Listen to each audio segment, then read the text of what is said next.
I've spoken previously about some of the more obscure official Jokers. Well, today I'm going to talk about some of the more obscure, short-lived, unofficial official Jokers. These are the Jokers who are Joker for all intents and purposes, plus or minus a few major elements. Meaning the Jokers that are Joker in everything but name, and the Jokers that are Joker in name only. And I assure you, it is significantly less confusing than I just made it sound. James Patrick Stewart played a variation of the villain in Justice League Crisis on Two Earths. He was only around to make a cameo and set up the background for that Elseworld. This was the same slender, sarcastic psychopath that fans had come to know and love, and Gotham had come to hate. Though this time around, Gotham didn't hate him. As a matter of fact, they loved him and praised him as a hero. This was the Joker in all but name and moral code, going by the name the Jester with an outfit to match it. Unlike the Joker, the Jester didn't live a life on the wrong side of the law. While this clown was a comedian,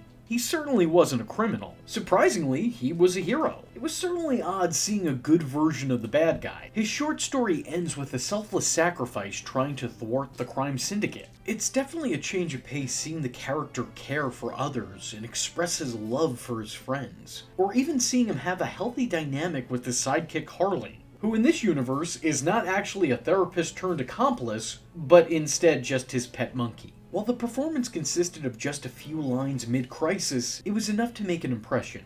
Way to be stealthy, Luthor. The quantum trigger. It's time to get serious, Lex. No, we can make it together. We can do this. Get your shiny bald head out of here. It's hurting my eyes.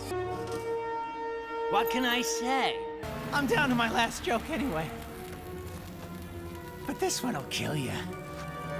I never would have thought a heroic Joker would work out, but this sort of proved otherwise. Of course, this felt like night and day with the original character, but they're both part of the same sky. If I was judging this as a Joker performance, the actor has the right cadence and inflection. It feels vaguely Hamill-esque, but it's not a full-on impersonation. It feels loosely inspired by, and really should be given another shot to play the actual part. Regardless, this is one of the most unique alternate takes on the character I've seen, and I appreciate its short stay.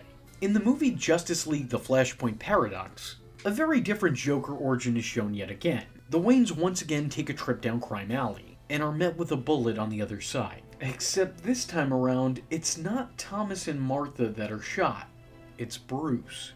Bruce's death at the hands of Joe Chill led to both of his parents having breakdowns. It's a tragic tale that turns Thomas into this universe's Batman, and Martha into that universe's Joker. Bruce's blood turns his mother's lips ruby red, and she breaks out in psychotic laughter with her son's corpse in her lap. It's a really dark, haunting image that stays with you, especially considering that we don't see this character past this moment of mania. We see this Joker in its infancy, in its breaking point origin, its one bad day. But nothing past that. The character is again referenced, showing despite the marriage between the two, this Batman is still in pursuit of this Joker. And this Joker is every bit as evil as the clowns that have come before her. Kidnapping Judge Harvey Dent and working alongside her own Harley Quinn, this time around named Yo-Yo.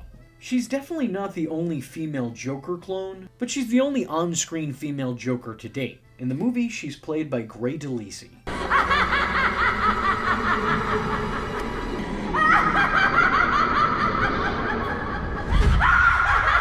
This next one is hard to talk about, and you may find yourself asking, what is this? Does this really count? Is this an actual Joker? And the short answer to that is, it was meant to be. The very first time Batman was brought to film, his arch-enemy was allegedly meant to share the screen with him. Unfortunately, as this was 1943 America, it was decided instead to make the serial chapter movie's main villain a really racist Japanese caricature, Dr. Daka. Funnily enough, his name is actually not Japanese, and is in fact impossible to say in Japanese. So you can tell that this role was just really well researched. The serials actually had the Joker in their original promotional art, and then when the serials actually released, that promotional art was then slightly altered to not include the clown when promoting each new chapter. So now Batman is just wildly swinging for the fences. He's just aiming at nobody in particular. He's throwing them hands, and whoever catches them, catches them. After all, he's not a pitcher, he's just a Batman. It's theorized that the actor was originally cast to play the Clown Prince of Crime, but the role was then drastically redesigned because of the current state of affairs in the country. There's also a theory that this was always designed as blatant anti-Japanese propaganda, but DC Comics decided it'd be best to not have the Joker associated with the Japanese. Right, so stealing and killing, okay, but having a diverse group of company, that's just a step too far. Where does the madness end? I understand the times, but in hindsight, it's pretty horrible. Not real great to talk about. Still, there are definitely remnants of the character's origin. Daka wears a suit very similar to the clown in question, complete with the character's signature necktie. The villain also operates out of a carnival, as the Joker has been known to do, and he has random trapdoors to feed his victims to pet alligators. Which really isn't something that I know that the Joker's done, but that does in fact feel like a thing that the Joker would do. Like the Joker from the comics at the time, the Doctor/Prince, yeah, long story, is a clever criminal mastermind with a sick sense of humor, though I wouldn't write him off as being hysterical. There's not a lot to talk about with this performance, as it begins and ends with racism, disguising itself as patriotism. I am Dr. Daka, humble servant of His Majesty Hirohito, heavenly ruler and prince of the rising sun. The Batman, a bungling amateur. I have made plans to take care of him, but my first objective is to get back our radium gun. That means the Batman is at large again. But before long, I will make him regret his interference. By divine destiny, my country shall destroy the democratic forces of evil in the United States. These are far from the only alternate Jokers as well. I think you could make a good case for the Valeska brothers from Gotham being unofficial Jokers. But the fact that the show was portraying the character as the Joker is so obvious that it's transparent. Plus, in hindsight history, it's sort of been officially retconned that that was in fact that universe's Clown Prince of Crime. They both were, with the subtitles of the show referring to the character specifically as Joker, and the actor even getting mentioned as a version of that character in a DC documentary made about him. You could also say that Arthur Fleck might belong here as well, as he's clearly a very, very, very different take on the character. One that makes the character equal parts victim as it does victimizer. But I think there's a more obvious addition that deserves a video all his own. So if you're interested in seeing me take a look back at Batwoman's Joker, let me know in the comment section below by leaving a comment saying, Jumping to another conclusion, Joker. I am vengeance. I am the night, and that was V Infuso. Just remember, if you're not tuning in, then you're missing out. So, if you like the words that came out of his mouth hole, and you too would like to become a V-generate, don't forget to like and subscribe.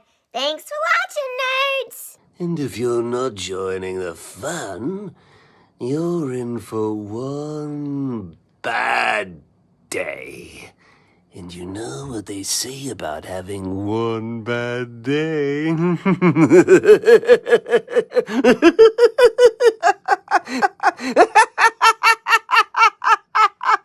Catch him next time.